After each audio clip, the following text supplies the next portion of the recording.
Hey guys, welcome back to TNT watch. और आज Avatar franchise की third instalment Avatar Fire and Ash finally theatres के अंदर release हो चुकी है। और इस मूवी में हम देखते हैं कि कैसे जेक सली और उसकी पूरी फैमिली पेंडोरा पर अपनी लाइफ को पीसफुली जीने की कोशिश कर रहे हैं। लेकिन प्रॉब्लम वही पुरानी है, एक कर्नल उनके पीछे हाथ धो के पड़ा हुआ है और इस बार डेंजर और ज्यादा बढ़ चुका है। सबसे पहले मैं एक चीज बिल्कुल क्लियरली क्लैरिफाई करना चाहता हूँ। अगर आपने अवतार द वे ऑफ वाटर देखी है तो ऑनेस्टली बोलूँ, अवतार फायर एंड ऐश ऑलमोस्ट वही मूवी लगती है, बस थोड़ा सा ऊपर नीचे, थोड़ा थीम चेंज और थोड़ा टाइटल चेंज और प्रेजेंट कर दिया गया है।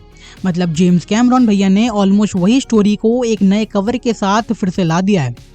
लेकिन जब बात आती है जेम्स कैमरॉन की फिल्म मेकिंग स्टाइल की, खासकर अवतार फ्रेंचाइज के कॉन्टेक्स्ट में, तो ऑनेस्टली ना आप उनसे आर्ग्यू कर सकते हो ना उनसे बेट लगा सकते हो, क्योंकि भाई ने फिर से कर दिखाया है।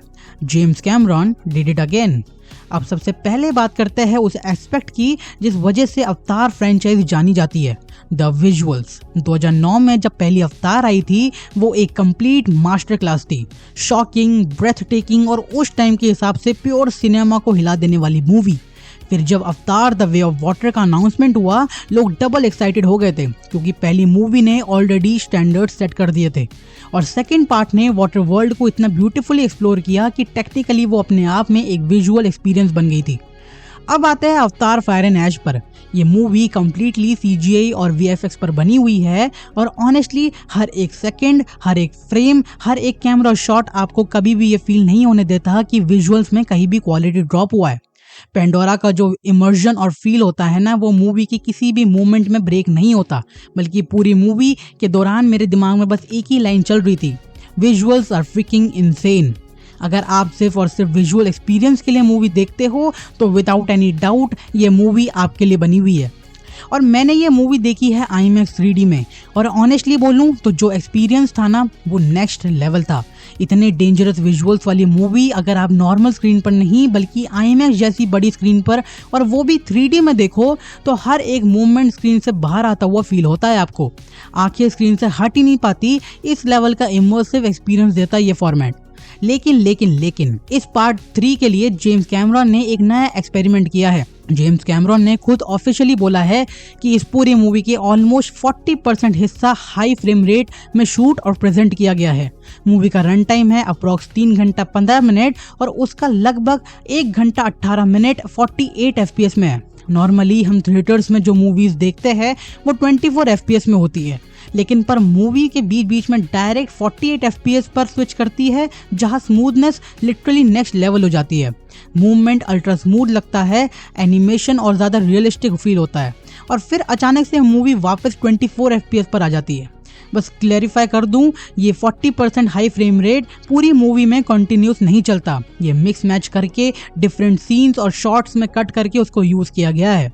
और ऑनेस्टली बोलूं तो ये चीज़ मुझे थोड़ी ऑड लग रही थी देखते वक्त, जब 1-2 मिनट का सीन 48 FPS में चलता है और फिर सडनली नेक्स्ट कट में 24 FPS, तो वो ट्रांजिशन थोड़ा सा इमर्जन तोड़ देता है, खासकर जब आप IMAX 3D जैसे फॉर्मेट में मूवी देख रहे हो।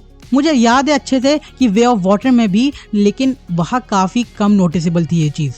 इसका बेस्ट एग्जांपल ऐसे दे सकता हूँ। सोचो आप YouTube पर एक वीडियो 1080p में देख रहे हो, सब स्मूथ चल रहा है, क्वालिटी बढ़िया लग रही है और अचानक से नेट खराब हो जाता है और वीडियो सीधा 480p पर गिर जाती है। एग्जैक्टली वो फील आ रही थी। आंखें जब एक लेवल की स्मूथनेस और क्लैरिटी की आदत डाल देती है और फिर सडनली वो चीज़ ड्रॉप हो जाती है तो थोड़ा सा आंखों को झटका लगता है, मूवी थोड़ी सी टूटी टूटी फील होने लगती है।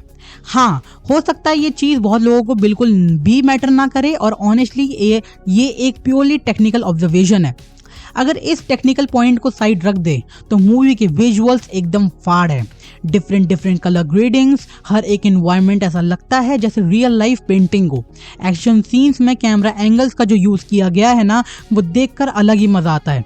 वाटर सीक्वेंसेस हो या फायर सीक्वेंसेस, सब कुछ एब्सोल्युटली फैबुलस लगता है। कैरेक्टर्स के इमोशंस, एनिमेशन, मोमेंट्स सब कुछ स्टनिंग लगते हैं। मुझे लगता है ये FPS वाली चीज़ शायद हर थिएटर में नोटिसेबल ना हो, या हो सकता है ये सिर्फ IMAX 3D के लिए ही स्पेशली डिज़ाइंड हो। अगर आप लोगों को भी ये चीज़ फील हुई तो कमेंट्स में ज़रूर बताना। अब बात करते हैं स्टोरी की। ऑनेस्टली स्टोरी मुझे प्रीवियस पार्ट जैसी ही लगी, बस एक नया एलिमेंट ऐड कर दिया गया है, द ऐश पीपल। इस बार जेक सली और उसकी फैमिली के पीछे सिर्फ कर्नल नहीं है, बल्कि एक ये नया ग्रुप ऐश पीपल भी उनके शिकार कर रहा है। सिंपल भाषा में बोलूँ तो वे ऑफ वाटर और फायर एंड ऐश को मर्ज करके उनके सीन्स और क्लिप्स को थोड़ा कट पेस्ट करके प्रेजेंट कर दिया गया हो, ऐसा फील आता है। कुछ गिने चुने सीन्स को छोड़कर बहुत ज़्यादा कुछ नया नहीं है। इनफैक्ट लास्ट क्लाइमेक्स सीन मुझे ऑलमोस्ट वे ऑफ वाटर के क्लाइमेक्स जैसा ही लगा। हाँ, थोड़ा प्रेजेंटेशन अलग था, लेकिन ओवरऑल स्ट्रक्चर ऑलमोस्ट सेम। मैं मानता हूँ इस पॉइंट पर काफ़ी लोग मुझसे डिसएग्री कर सकते हैं, लेकिन जो मैंने फील किया वो मैंने ऑनेस्टली शेयर कर दिया। अगर मुझे एक चीज़ से डिसअपॉइंटमेंट हुई तो वो सिर्फ स्टोरी थी। विजुअल्स, प्रेजेंटेशन, स्केल सब टॉप नॉच है, लेकिन स्टोरी में कुछ फ्रेश या सरप्राइजिंग फील नहीं आया। फिर भी मैं इस मूवी को गो फॉर इट बोलूँगा। क्यों? क्योंकि जब जेम्स कैमरॉन स्क्रीन पर ऐसी फिल्म्स प्रेजेंट करता है तो वो सिर्फ मूवी नहीं होती, वो एक विजुअल पेंटिंग होती है, और उस पेंटिंग को देखने का जो मज़ा है वो शायद किसी और फ्रेंचाइज में नहीं मिलता। मेरे लिए मूवी और ज़्यादा इंटरेस्टिंग हो जाती सेकेंड हाफ से, जब क्लाइमैक्स का प्रॉपर बिल्डअप स्टार्ट होता है। क्लाइमैक्स काफ़ी लंबा चलता है और वहीं पर मूवी थोड़ा एलिवेट होती है। ओवरऑल स्ट्रक्चर काफ़ी बेसिक है। स्टार्टिंग में बिल्डअप, विलन का लिमिटेड रोल, फिर ऐश पीपल का इंट्रोडक्शन और एंड में प्रीवियस फ्रेंचाइज के एलिमेंट्स को तोड़ जोड़ कर एक बड़ा क्लाइमैक्स और फाइनली एक सॉफ्ट एंडिंग।